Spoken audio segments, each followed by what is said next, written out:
प्रिय छात्रों नमस्कार। मैं अपने चैनल श्रीम्स क्लासेस में आप सबको स्वागत करता हूं। एनसीईआरटी क्लास 10 का ऑब्जेक्टिव क्वेश्चन जो 2022 के लिए भी वही क्वेश्चन होगा, जिसमें मैं आपको फर्स्ट और सेकेंड वीडियो डाउनलोड अपलोड कर दिया हूं।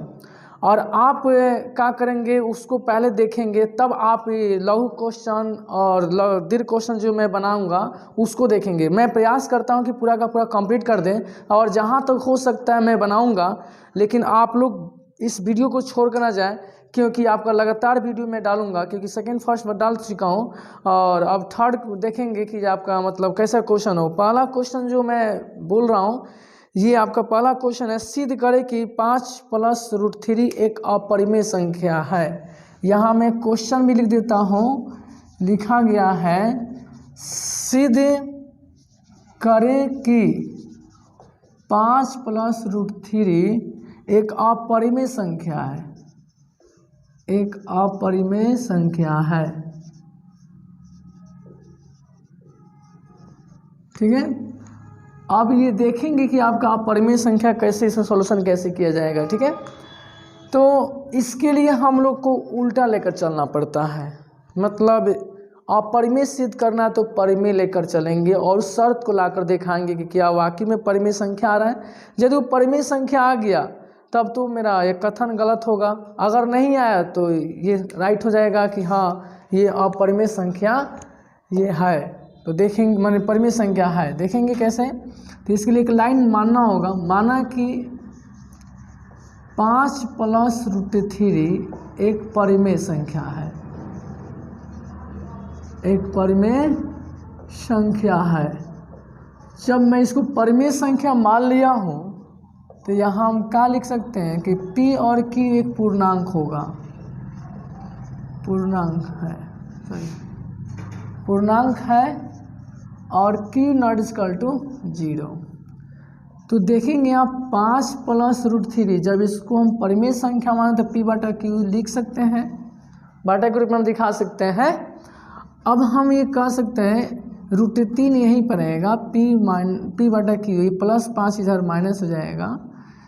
तो हम यहाँ लिख सकते हैं एक और लाइन कि P - 5Q/Q, इस तरह से आ जाएगा। ठीक है, अब यहाँ हम लिखेंगे कि P और Q तो पूर्णांक है, तो इसके हिसाब से क्या होगा, P - 5Q और Q एक परिमेय संख्या है, क्योंकि मैं यहाँ पूर्णांक जना दिया तो एक परिमेय संख्या होगा, परिमेय संख्या है। ठीक है, और यहाँ √3 भी जो है, √3 भी एक परिमेय संख्या है, एक परिमेय संख्या है। लेकिन ये गलत है, लेकिन ये गलत है, क्योंकि √3 एक अपरिमेय संख्या है, अपरिमेय संख्या है। या अपरिमेय संख्या, या अपरिमेय संख्या मानने के कारण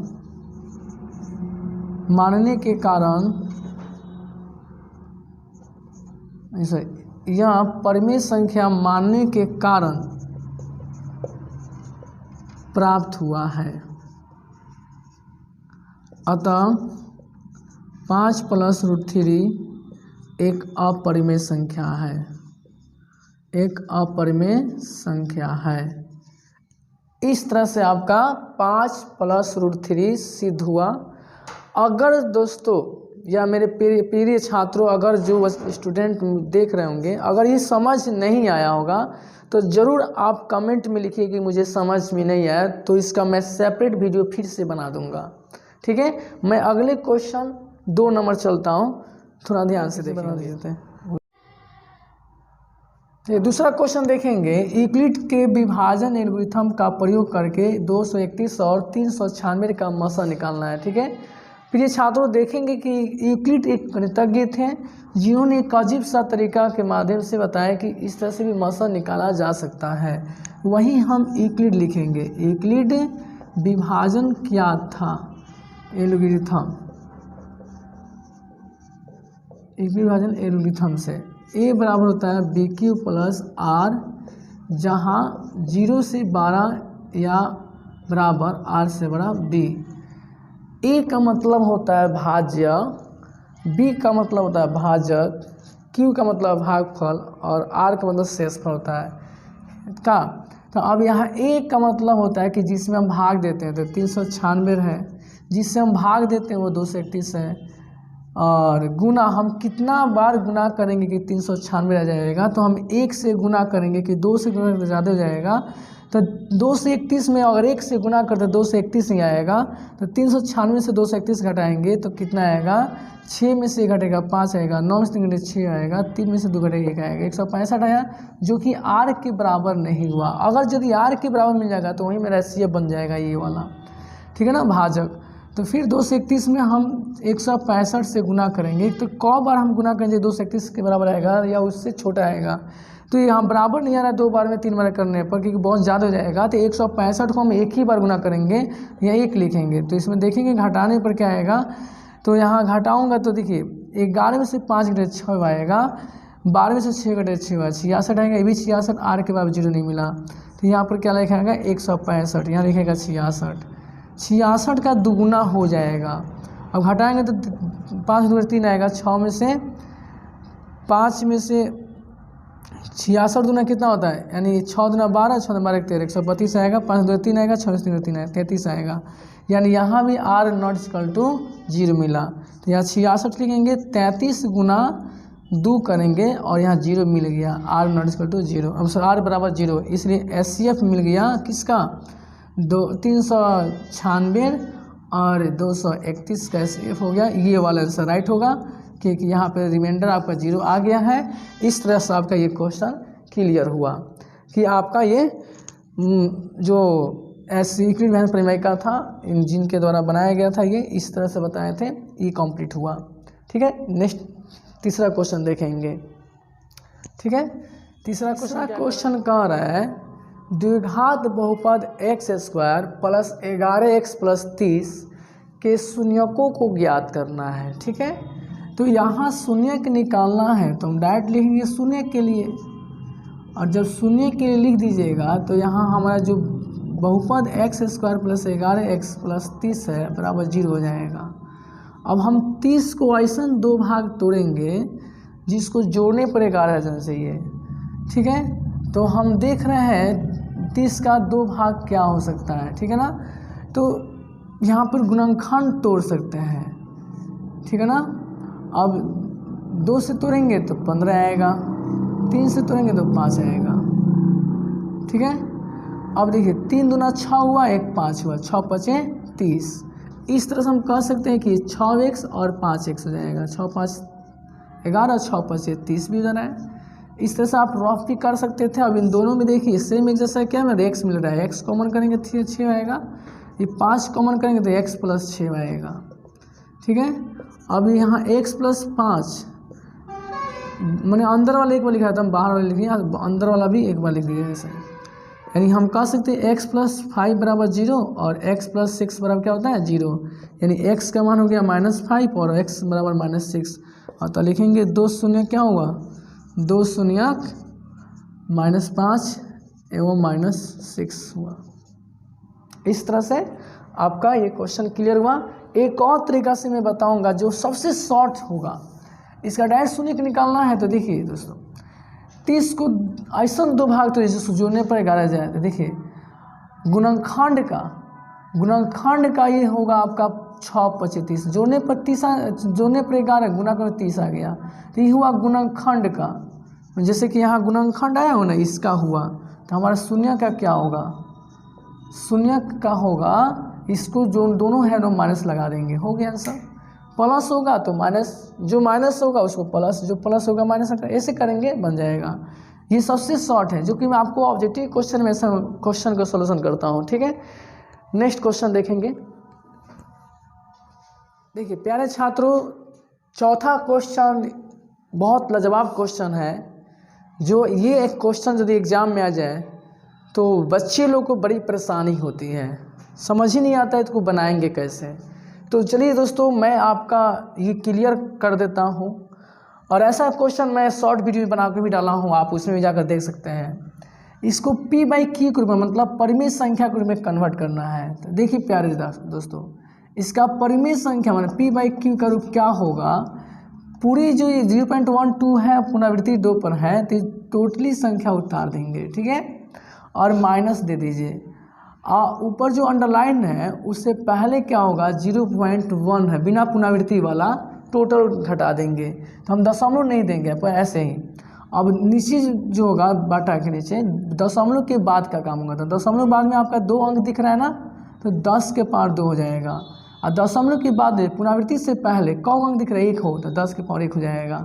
अब घटाइए, 12 में से घटाएंगे 11 हो जाएगा, 10 के पावर 100 हो जाएगा, 10 से कम 10 हो जाएगा, 11 में से 10 घटाएंगे 100 में से 10 घटाएंगे क्या आएगा, 90 आएगा। आपका ये राइट आंसर हो गया। देखिए इतना शॉर्ट है, लेकिन इसी को अगर हम बनाते एक और तरीक़ा से तो देखिए वो आपका थोड़ा सा लॉन्ग होगा, इसके लिए मानना पड़ता है। माना कि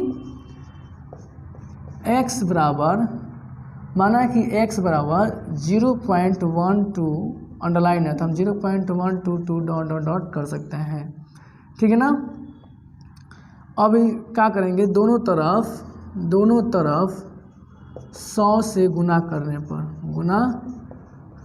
पर 100 से यदि हम गुना करेंगे तो 100x बराबर ये 0.122 डॉट जो है इसमें 100 से गुना करेंगे तो 100x क्या हो जाएगा, 12.222 ऐसे डॉट हो जाएगी, इक्वेशन 1 हो जाएगा। अब समीकरण 1 में जो है 10 से गुना करने पर तो 10 से गुना करेंगे तो 1000 हो जाएगा। इसमें हम 10 से गुना करेंगे तो 122 आ जाएगा, डॉट ऐसे चल जाएगा। तो हम क्या करेंगे, समीकरण 1 माइनस 2 से करेंगे तो 1000 में से हमारा 100 घटेगा और ये हो जाएगा 122.22 डॉट में से 12.22 डॉट घटेगा, तो घटाइए 0 10 में 9 आएगा, ये घटाएंगे तो कितना आ जाएगा, ये तो पूरा क्लियर हो जाएगा। 2 में से 2 0 आएगा, 2 में से 1 घटा 1 आएगा, 1 आ गया, यहाँ x होगा, x कॉमन ले लेंगे 110/900 हो जाएगा, 1 0 कर लेंगे 11/99 का, 1 0 कटा 11/99 आया। इस तरह से हम कहेंगे कि आपका ये भी p बाई क्यू के रूप में कन्वर्ट हुआ। तो मेरे प्यारे छात्रों देखेंगे कि ये लॉन्ग है ये शॉर्ट है, अब आप ही बताइए आपके लिए आसान कौन सा है। अब आप अपना तरीका सोच सकते हैं, ये तरीका भी मस्त है, ऊपर वाला भी मस्त है, दोनों में नंबर 2 ही नंबर मिल सकता है। नेक्स्ट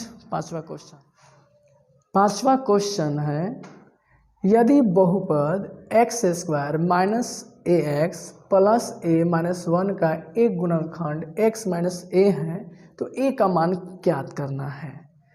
ऐसे भी सवाल जो होता है ना, ये 10 क्लास में ऐसा सवाल नहीं आता है, लेकिन 9th क्लास में आप पढ़कर गए रहते हैं, ये 9th क्लास में ऐसा बहुत ही सवाल आपको मिलता है, तो कहीं हो सकता आप मिस्टेक कर दिए होंगे। चलिए आज आपको याद दिला देता हूँ, ऐसे भी मैट्रिक में क्वेश्चन पूछा हुआ है, ये भी वही क्वेश्चन, इसलिए मान लेते हैं, माना कि बहुपद px बराबर x² minus ax plus a minus 1। अब हम कहेंगे कि x माइनस a px का एक गुणनखंड है, क्या है, एक गुणनखंड है, तो px बराबर क्या हो जाएगा, 0। जब गुणनखंड होता है तो px बराबर क्या होता है, 0। अब x माइनस a का शून्य क्या होगा, तो माइनस a होगा, सॉरी x माइनस a का शून्य क्या होगा, a होगा। मैं रफ कर देता हूँ, शून्य के बाद 0 होता है तो x में क्या होगा, a होगा, यानी जहाँ मेरा x होगा वहाँ पर हम a रखेंगे। तो ये आपका रफ का था, मैं रफ कर दिया। अब आपको x की जगह पर हमको क्या रखना होगा, a रखना होगा, ठीक है। अब यहाँ पर a रखिए, क्योंकि px पर 0 ले लिए 0 दे दिए, x की जगह पर हमको a रखना है, तो a से रखिए। अब देखिए a² और a में a² ये हो जाएगा, a प्लस a हो जाएगा माइनस 1, ए स्क्वायर से ए स्क्वायर कट जाएगा, आपका ए और -1 है, पक्षांतर नियम से उधर जाएगा तो +1 आएगा, इसलिए ए का मान क्या होगा 1 हुआ। ये आपका राइट आंसर हुआ। ठीक है, नेक्स्ट चलते हैं। छठा क्वेश्चन कह रहा है यदि अल्फा और बीटा बहुपद f(x) बराबर x² - 2x - 8 के शून्यक हो तो alpha plus beta minus alpha into beta. देखिए दोस्तों, जो आप लोग का एग्ज़ाम में क्वेश्चन पूछता है वो कभी कभी अल्फ़ा प्लस बीटा ही पूछ देता है, अल्फ़ा इंटू बीटा अलग अलग पूछता है। लेकिन ये 2021 में पूछा हुआ प्रश्न है जो एक ही साथ में दे दिया है, जिसका अंतर पूछ दिया है, योगफल और गुणनफल का अंतर क्या होगा। तो इसके लिए मैं आपसे कहूँगा कि बहुत आसान तरीक़ा से बना लेंगे। यहाँ पर तो बोल दिया कि इसका 2 शून्य का अल्फ़ा इंटू बीटा है, तो अल्फ़ा प्लस बीटा बराबर क्या होगा। देखिए, बीच वाला माने बीच के गुणांक और शुरू के गुणांक ले लीजिए, यानी और बीच के गुणांक लेने से पहले यहाँ माइनस होगा तो इसको प्लस बना दीजिए, और इसका गुणांक 1 दिया तो 1 लिख लीजिए, अल्फ़ा इंटू बीटा। लास्ट वाला शुरू वाला, इसमें कोई चीज़ चेंज करना, लास्ट में अचर राशि दिया वो और शुरू में x का गुणांक 1 है वो। अब इसको क्या करेंगे, अंतर करेंगे, alpha plus beta minus alpha into beta. आप क्या करेंगे, 2 में से -8 को घटाएंगे, चलिए ये तो जुट जाएगा, 10 आंसर राइट हुआ। क्वेश्चन कह रहा है कि यदि द्विघात समीकरण 7y³ प्लस ky -3 बराबर 0 का एक हल दिया है 2/3, तो k का मान ज्ञात करना है या k का मान बताना है। ठीक है ना, तो जहाँ हल का मतलब हुआ कि y का एक मान दिया है, तो बाकी आपका k का मान क्या हो सकता है। तो ये लिखेंगे चूँकि 7y³ प्लस ky -3 बराबर 0, तो यहाँ पे हम क्या करेंगे, y के जगह पर ये 2/3 को रखेंगे। ठीक, तो हमारा आंसर करेक्ट मिलेगा।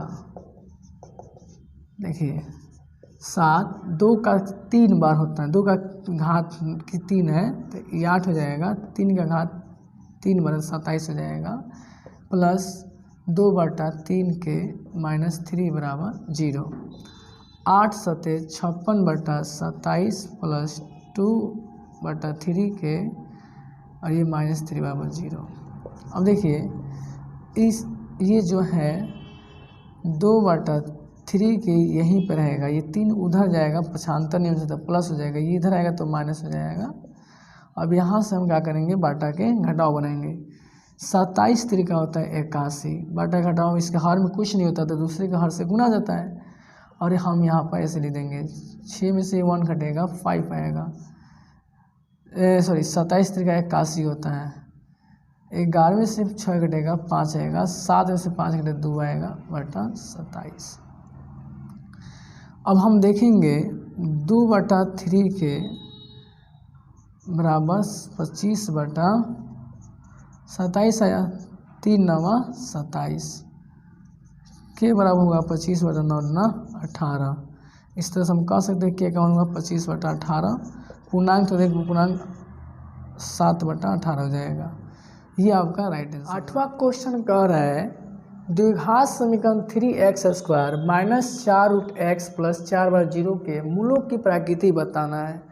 मूलों की प्रकृति की यदि बात हो रही है तो ये आपका 2 चर रैखिक समीकरण का एक सवाल है, जिसमें d का मान मैंने विवेचक बोलते हैं, अगर d के बराबर 0 आ जाए तो मूलों की प्रकृति वास्तविक होगा और हल समान होगा, और ये d का मान यदि 0 से बड़ा हो जाएगा मूलों की प्रकृति वास्तविक होगा लेकिन इसका हल असमान होगा, लेकिन d का मान 0 से छोटा हो जाएगा तो वो मूल की प्रकृति वास्तविक में काल्पनिक हो जाएगा। तो वही हम इसमें देखना है कि क्या होगा। तो a का मान होगा 3, b का मान -4 और c का मान दिया 4, इसलिए d बराबर क्या होगा b² - 4ac।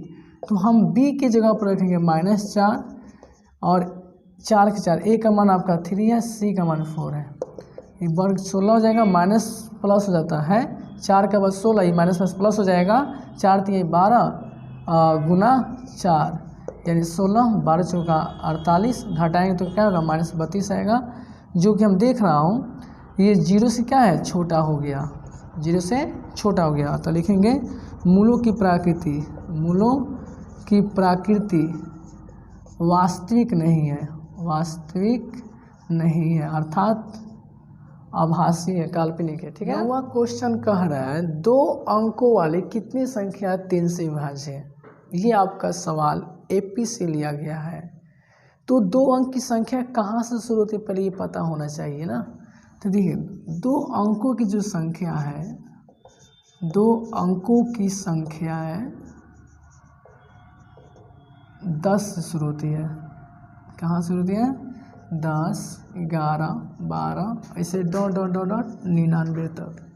लेकिन क्या आपकी ये सब संख्या 3 से विभाज्य होगी? नहीं। तो 3 से विभाज्य वाला लिखना है। 3 से विभाज्य होने वाली 2 अंकों की संख्या है, 2 अंकों की संख्या है। 3 से विभाज्य होने वाली 2 अंकों की संख्या है 12 होगी, 15, 18 ऐसे डॉट डॉट डॉट 99। तो अब जो कि एपी में हो जाएगा, जो कि एक एपी में है, एपी में है। एपी कब हो सकता है? जब उसका सार बंतर सेम होता है। तो इसमें सब का सार बंतर सेम हो जाएगा। तो अब ए बराबर हम कहेंगे 12, यहाँ लिख सकते हैं a बराबर 12, d बराबर हो जाएगा T2 माइनस T1, 15 में से 12 घटा देंगे 3 आएगा, ये अंतिम है इसलिए an बराबर 99 हो गया। तो हम लिख सकते हैं चूँकि a plus n minus 1d बराबर an होता है। तो a का मान कितना है? 12, n का मान निकालना है, d का मान है 3, अंतिम पर है 99। तो देखिए 12 होगा, 3 से n गुना तो 3n, ये 3 हो जाएगा, और 12 में से 3 घटेगा 9 आएगा। अब ये 9 उधर जाके घटेगा तो 90 आ जाएगा। ठीक है, इसलिए x का मान कितना हुआ? सर x नहीं होनी ना, n है, 3 से कटाएंगे, गुना है इधर आकर पक्षांतर में भागा हो जाता है, तो 30 तिहाई 90, यानी n का मान 30 होगा। तो हम कह सकते हैं कि 12 मैंने 3 से विभाज्य होने वाली 2 अंकों की संख्या 30 है।